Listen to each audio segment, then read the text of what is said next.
Government finance leaders from around the world are gathered here in Washington for the IMF and World Bank's spring meetings. They're confronting a slowing world economy and inflation that's at a 40-year high. But finding solutions is even more difficult because of Russia's invasion of Ukraine and the resulting uncertainty. Joining us now to talk about it all is Face the Nation moderator and chief foreign affairs correspondent Margaret Brennan. Margaret, welcome. The war in Ukraine does pose a real threat to the global economy. What's your latest reporting on how policymakers are trying to stave off a global recession? Well, the two biggest things that policymakers around the world are struggling with are the recovery from COVID. If you look at Asia and the ongoing shutdowns in China, it continues to threaten supply chains.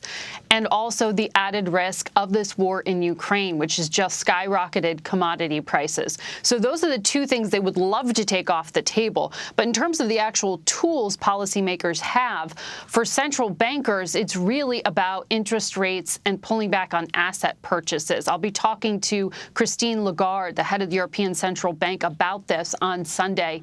What we know is that both in Europe and here in the United States, central bankers plan to pull back on asset purchases. The emergency money that they were flooding into the system over the past few years of the pandemic to try to stabilize things.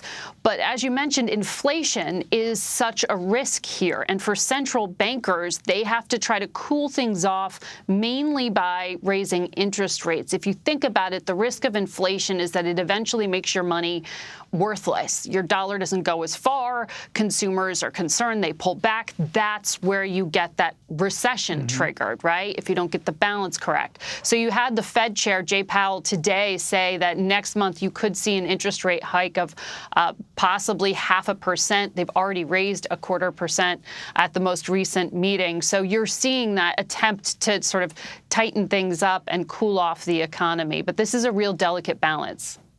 Margaret, when you sit down with Ms. Lagarde on Sunday, will you ask her about Russia? Because Russia, as you know, is facing intense pressure right now from global economic leaders. There was just a walkout at the G20 meeting this week. What does that all mean for President Putin and the Russian economy moving ahead? Well, definitely ask Ms. Lagarde about how she sees the risk to the system right now, particularly as we talk about Russia potentially defaulting on debt. What would that do to the European economy and banking system? But in terms of the political messaging you're talking about there at this meeting here in Washington of all the most influential central bankers in the world, the IMF, the World Bank, it was really interesting because that walkout was a political statement in institutions that are meant to really be apolitical or basically, keep the global economy functioning so that you don't devolve into conflict. These were the institutions created after World War II to rebuild the global international system. And what you saw was a walkout largely just by the West. It was the Treasury Secretary. It was Christine Lagarde. It was the Canadian Deputy Prime Minister, UK ministers. Who didn't protest? India.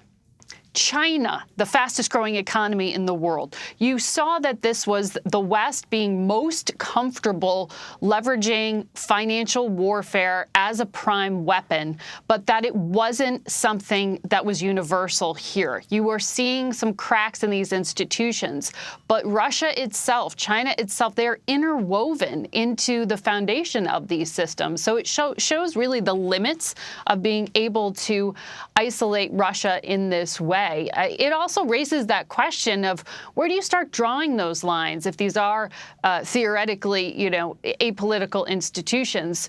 China didn't get a walkout, and they have more than 1 million Muslims in concentration camps right now. So when do you start saying a country has gone too far morally, and therefore they don't deserve to be heard? It's an interesting precedent being set right now.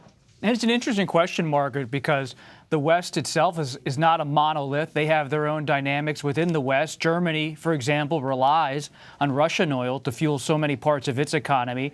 But the German foreign minister did say yesterday that Germany will probably end its imports from Russia on oil by the end of the year. And that was following pressure from other European leaders. In fact, The former Polish prime minister tweeted this yesterday, quote, "The Germans must firmly support Ukraine today if we are to believe that they have drawn conclusions from their own history." Quite a quote. What do you believe, based on your reporting, the Germans will do next?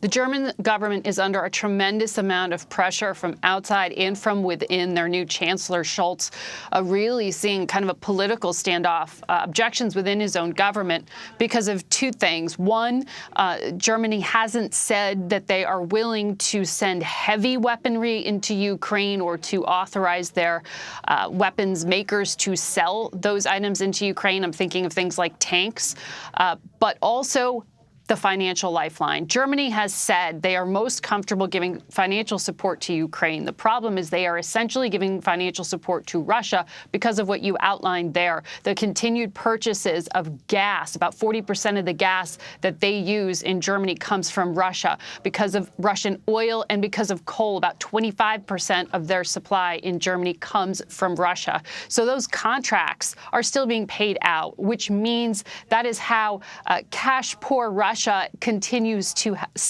basically keep itself propped up, this income that's still coming in. And so the rest of Europe is really exerting pressure on Germany, saying, you have for too long built up this closer trade relationship. It was a miscalculation. Germany may have thought it would keep the peace in Europe by integrating the two economies. And right now you're seeing the downside, perhaps it backfiring a bit because it is a point of leverage of Russia over Germany instead of vice versa. So this is something that was significant to have the German foreign minister say, we're setting a date to wind down at least oil purchases. But for people on the ground in Ukraine, of course, they want the spigots turned off now. And that's just not something that Germany thinks is economically feasible, that they would be essentially, bringing their country into a recession if they turn off the spigots now. So the Ukrainians want the spigots turned off now, shall we say, when it comes to money and the global economy with Russia. But you can't help, Margaret, as you know, walking around Washington, D.C. this week and seeing signs for the IMF and World Bank meetings that are going on here. A Ukrainian delegation is meeting with the president, among other U.S. leaders. What are they hearing in terms of turning off the spigots for Russia and on other economic issues? What are they hearing, especially behind the scenes? Well, I know I'll be speaking with Ukraine's prime minister tomorrow about whether he got the financial pledges he came here to Washington to ask for. He came here because of those World Bank IMF meetings. That idea of getting in front of everyone all at once is a powerful platform.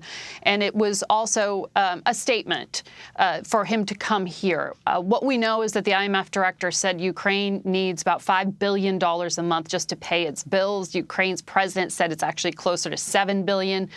This is interesting. We spend a lot of time talking about weapons to fight the war, and this will be decided on the battlefield. But for Ukraine's government, they also know that they need to avoid becoming what Democrat Chris Coons warned of on my program just last Sunday, was Ukraine can't become Syria. It can't become a failed state.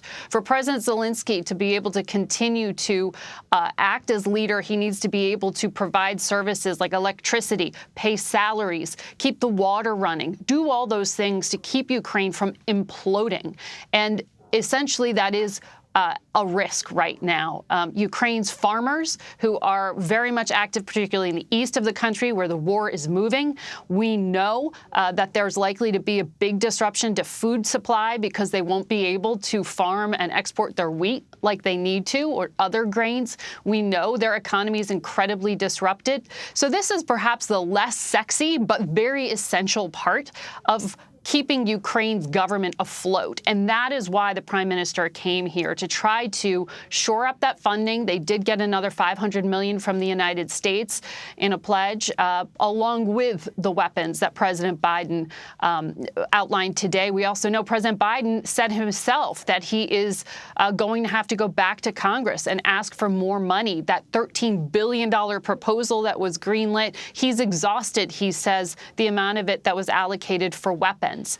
So this is very much something that the West is going to be asked to continue to do, which is keep Ukraine afloat, essentially, and keep the Zelensky government able to govern the people who are able to remain inside Ukraine. So many important looming questions. I'm sure you'll get answers on Sunday. Margaret Brennan, thanks so much for your time, your insights, and reporting. Thank you.